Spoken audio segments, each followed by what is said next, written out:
नमस्कार, मेरा नाम है डॉक्टर पूरू धवन और आज इस वीडियो में हम बात करने वाले हैं आपके पेट के बारे में।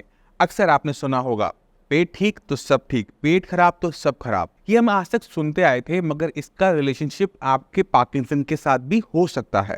अक्सर देखने को मिलता है कि अगर हमारी इंटेस्टाइन्स में कोई दिक्कत है या हमारे माइक्रोबायोम में कोई दिक्कत है, हमारा पेट खराब चल रहा है, तो उससे बहुत सारी बीमारियां पैदा हो रही होती हैं। तो पाकिस्तान के अंदर भी इस पे बहुत सारी रिसर्च की गई, किस तरह से आपका पेट, आपकी इंटेस्टाइन्स कहने का मतलब ये है कि किस तरह से वो आपके पार्किंसन को डेवलप कर सकता है, किस तरह से उसको बढ़ा सकता है। और इस पे जो रिसर्च हुई है उसी को मैं आपको आज देने वाला हूँ। तो शुरुआत करते हैं सबसे पहले इंटेस्टाइन्स को समझने से। हम जो भी खाते हैं, हम खाना खाएं, मेडिसिन खाएं, उसको फाइनली हमारे इंटेस्टाइन्स में जाना पड़ता है, हमारे ब्लड तक में जाने के लिए। वहीं पर सारी चीज़ों की एब्जॉर्प्शन होती है, वहीं में सारी ताकत निकलती है, वहीं पे विटामिन निकलते हैं, वहीं पे सारी मेडिसिन जो हमने खाई है, टैबलेट खाया, कैप्सूल खाया, वो निकलकर हमारे ब्लड में जाता है। तो हमारी इंटेस्टाइन्स बहुत इंपॉर्टेंट हो जाती है हमारी बॉडी को ठीक रखने के लिए। अगर किसी भी तरीके से इन इंटेस्टाइन्स को कोई दिक्कत होगी तो विटामिन मिनरल्स हमारी बॉडी में नहीं जा पाएंगे, हम मेडिसिन हमारी बॉडी में नहीं जा पाएगी, तो उसकी कम एफिकेसी की वजह से हमारी बॉडी में डिफरेंट टाइप की दिक्कत हो सकती है। अब सवाल ये उठता है कि हमारा पेट, हमारी आंतें हमारे ब्रेन से कैसे जुड़ी हुई है। हमारा जो ब्रेन होता है ना, उसको बहुत ज्यादा एनर्जी चाहिए होती है, उसको बहुत ज्यादा विटामिन एंड मिनरल्स चाहिए होते हैं, क्योंकि सारा का सारा काम हमारे ब्रेन के अंदर ही हो रहा है। अगर किसी भी वजह से हम ढंग से खाना खा रहे हैं बट वो एब्जॉर्ब नहीं हो रहा, तो हमारे ब्रेन को प्रॉपर एनर्जी नहीं मिलती। अगर हम खाना गलत खा रहे हैं तो उसकी वजह से हमें भी हमारे ब्रेन को एनर्जी नहीं मिलती। तो कहने का मतलब ये है कि अगर हमारी इंटेस्टाइन्स ठीक रहेंगी तो उसमें हमारी बॉडी की एब्जॉर्प्शन, बॉडी में खाने की चीज़ों की एब्जॉर्प्शन, ताकत, विटामिन मिनरल्स की एब्जॉर्प्शन अच्छी होगी और हमारी पूरी बॉडी को मिलेगी, इंक्लूडिंग ब्रेन। क्योंकि ब्रेन की रिक्वायरमेंट ज़्यादा है तो ब्रेन जल्दी थका हुआ महसूस करना शुरू कर देता है जब हमारे शरीर में किसी चीज़ की कमी होनी शुरू हो जाती है, चाहे वो विटामिन हो, चाहे वो मिनरल्स हो, किसी भी चीज़ की अगर कमी हो रही है तो ब्रेन को सबसे पहले पता लगेगा और ब्रेन का ही काम है कि उसको ठीक रखना। फॉर एग्जाम्पल, आपका आज चिकन खाने का मन कर रहा है, बट चिकन खाने का मन कौन बता रहा है कि कर रहा है? आपका ब्रेन आपको बताता है कि आपको आज चिकन खाना चाहिए, क्योंकि आपकी बॉडी में कोई ऐसी चीज़ की कमी हो रही है जो आपको लास्ट टाइम चिकन से मिली थी। तो ब्रेन हमें पूरी बॉडी को ऑपरेट कर रहा है, तो उसकी रिक्वायरमेंट सबसे ज़्यादा होती है, सबसे पहला हिस्सा उसी को ही एक तरीके से मिलता है। अब ज़रूरी हो जाता है ये समझना कि इंटेस्टाइन्स काम कैसे करती हैं, इंटेस्टाइन्स में ऐसी क्या चीज़ है जो इतनी इंपॉर्टेंट है। तो हमारी इंटेस्टाइन्स के अंदर आपको नहीं पता होगा कि बहुत सारे बैक्टीरियाज रहते हैं। इसमें गुड बैक्टीरिया भी होते हैं, इसमें बैड बैक्टीरिया भी होते हैं। जब हम खाना खाते हैं, उस खाने में से वो अपना खाना निकालते हैं और बहुत सारे डिफरेंट टाइप के वो केमिकल्स बनाते हैं। ये केमिकल्स हमारी बॉडी को सर्वाइव करवाने के लिए बहुत इंपॉर्टेंट है। कभी हमारी बॉडी की इम्यूनिटी बना रहे हैं, कभी हमारी बॉडी के अंदर ऐसी केमिकल बना रहे हैं जो हमारे ब्रेन के लिए रिक्वायरमेंट है। तो हमने क्या करना है, इन गुड बैक्टीरियाज की जो संख्या है उसे अच्छे मेंटेन करके रखना होता है। इसको मेंटेन करने के लिए हमें इनको समझना पड़ेगा कि उनकी रिक्वायरमेंट क्या है, क्योंकि वो भी तो खाना खा रहे हैं, वो किसी जगह पे रह रहे हैं। अगर हमारे खाने के अंदर वेजिटेबल्स की मात्रा ज़्यादा है, फ्रूट्स की मात्रा ज़्यादा है, तो ये बैक्टीरिया बहुत खुश होते हैं, क्योंकि इनका रहने की जगह है फाइबर। खाते क्या है? फाइबर। अगर कोई इंसान मैदा ज़्यादा खा रहा है, चीज़ ज़्यादा खा रहा है जिसके अंदर फाइबर है ही नहीं, तो हमारे बैक्टीरिया की जो हेल्थ होती है वो इफेक्टेड होनी शुरू हो जाती है और इसकी जो बायोडाइवर्सिटी है वो कम होनी शुरू हो जाती है। बायोडाइवर्सिटी का मतलब ये है कि जैसे आपकी इंटेस्टाइन्स के अंदर 1000 टाइप के बैक्टीरिया पहले रहते थे, बट आपने चीज़ और ब्रेड ज़्यादा खाना शुरू किया तो अब वो 1000 टाइप के नहीं रहते, अब वो 800 टाइप के रहते हैं। तो इससे क्या होता है कि सर्टेन केमिकल्स आपकी बॉडी में कम बन पाते हैं, जो कि हमारे ब्रेन को भी कम मिल पाते हैं। उसकी वजह से हमारी बॉडी में पार्किंसंस की डेवलपमेंट हो सकती है। और जो इसके ऊपर पूरी रिसर्च हुई है उसका रिसर्च पेपर मैंने लिंक में लगा रहा हूँ, आप उस पर जाकर देख भी सकते हैं और पढ़ भी सकते हैं। अब सवाल है कि हमने अपने बैक्टीरियाज को, गुड बैक्टीरियाज को कैसे गुड रखना है। तो उसका सिंपल सा सोल्यूशन ये है कि सब कुछ खाओ, बैलेंस डाइट, आपको कुछ नहीं छोड़ना है। अक्सर क्या होता है कि हम ये सुनते हैं कि इसको खाने से ये अच्छा हो जाएगा, उसको खाने से ये अच्छा होगा, तो हम उसी चीज़ को बार बार रिपीट करते हैं। जैसे किसी को बोला गया कि आप ओट्स खाओ, ओट्स आपकी इंटेस्टाइन्स के लिए अच्छी है, तो पेशेंट क्या करता है, सिर्फ ओट्स ओट्स ओट्स, सुबह खाया ओट्स खाया, दोपहर को खाया ओट्स का चीला खाया। इसी तरह से हम अपनी बॉडी को खराब कर लेते हैं। हमारी बॉडी की जो रिक्वायरमेंट है, सही रिक्वायरमेंट क्या है, वो किसी भी डॉक्टर को नहीं पता, किसी भी न्यूट्रिशनिस्ट को नहीं पता।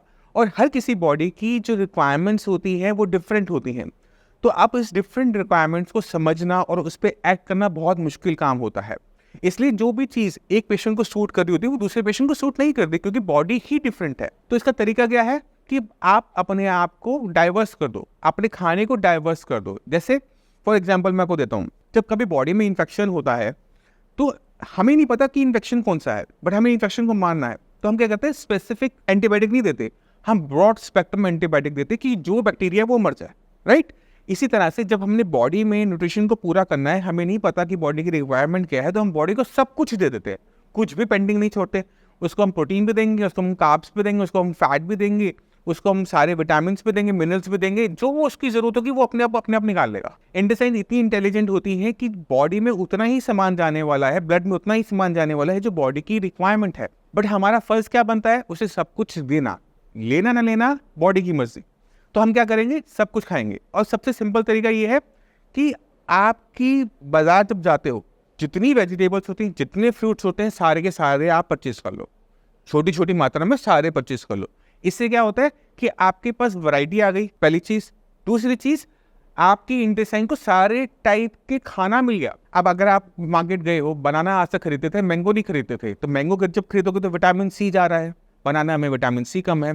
तो जब बनाना खा रहे हो तो पोटेशियम ज़्यादा जा रहा है, ठीक है। अब आप कुछ और फ्रूट लेते हो, मान लो कि आप बनाना ही खा रहे हो, तो उसमें मैग्नीशियम ज़्यादा है, मैग्नीशियम से आपकी स्लीप अच्छी हो जाती है। तो कहने का मतलब ये है कि हर चीज़ के अंदर अपनी कुछ खासियत है, आपको उन खासियत को छोड़ने की ज़रूरत नहीं है, आपको सारी की सारी खासियत अपने अंदर लेके जानी है। इसी तरह से हम वेजिटेबल्स के बारे में बात करते हैं कि वेजिटेबल्स भी आपने अपनी डाइवर्स रखनी है। जितनी डाइवर्स रखोगे, जितनी वैरायटी ऑफ वेजिटेबल्स आप इनटेक करोगे, उतना आपकी हेल्थ के लिए अच्छा है। तो सिंपल सा तरीका जो मैं अपने पे अप्लाई करता हूँ वो आपको भी सजेस्ट करूँगा कि जब आप किसी भी सब्जी की रेडी पे जाते हो या सुपरमार्केट जाते हो, तो वहाँ पे ना बहुत सारी वैरायटी ऑफ वेजिटेबल्स होती हैं। तो पहले क्या होता था कि आपको हर सब्जी ना किलो के भाव लेनी पड़ती थी कि आधा किलो लेनी है, 1 किलो लेनी है। अब वो सिस्टम तो सुपरमार्केट्स में ख़त्म हो गया है। तो चाहो तो आप 2 पीस ले लो, 300-350 ग्राम ले लिया, 100 ग्राम ले लिया। तो इससे क्या होता है कि आपका जो खाने वेजिटेबल्स है ना वो बहुत डाइवर्स हो जाता है। तो इसकी वजह से आपकी खाने के अंदर किसी भी टाइप की डेफिशिएंसी नहीं बनती और आपका ब्रेन अच्छी तरह से फंक्शन कर पाता है।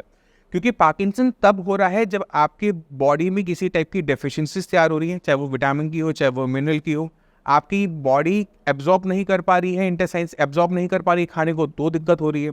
तो इन सारी दिक्कतों को खत्म करने का तरीका बहुत सिंपल है, जो मैंने आपको बताया कि जब भी आप मार्केट जाते हो तो सारी वेजिटेबल्स एंड फ्रूट्स को लोगे तो विटामिन, मिनरल सब कुछ अपने आप पूरा हो जाएगा। अक्सर पेशेंट पूछता है कि नॉनवेज के बारे में आपने नहीं बोला, तो नॉनवेज के बारे में मैं हमेशा ये बोलता हूँ कि नॉनवेज खराब नहीं है, क्योंकि हम एज ए ह्यूमन ऑमनिवोरस हैं। अगर आप नॉनवेज खाना चाहते हो तो आपको बस एक चीज़ का ध्यान रखना होता है कि आपका सिर्फ 5% खाना, 5% फूड नॉनवेज हो सकता है। यानी अगर आप हफ्ते में 21 मील खाते हो, रोज के 3 × 7 21 हो गए, तो 21 मील में से 1 मील आपका नॉनवेज हो सकता है, बाकी आपको 20 मील्स वेजिटेरियन ही लेने होते हैं। तब आपकी बॉडी सही तरीके से सर्वाइव कर पाती है, अच्छा रहती है, हेल्दी रहती है। आपको वो भी चीज़ें खानी है जो आपका ब्रेन आपसे कह रहा है कि मुझे ये आज ही खा लेना चाहिए। अगर आप ये अपनी जो विशेस होती हैं इनको भी फुलफिल करके चलते रहो तो भी बॉडी अच्छी तरीके से परफॉर्म करती है।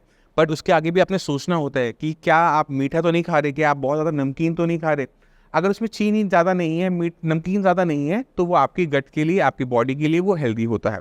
तो इस वीडियो की शुरुआत तो हमने की थी कि पार्किंसन और गट का रिलेशनशिप, बट कहीं ना कहीं हम घूम फिर के खाना क्या खाना है क्या नहीं खाना उस पर आ गए। उसके लिए मैं आपसे माफ़ी चाहता हूँ।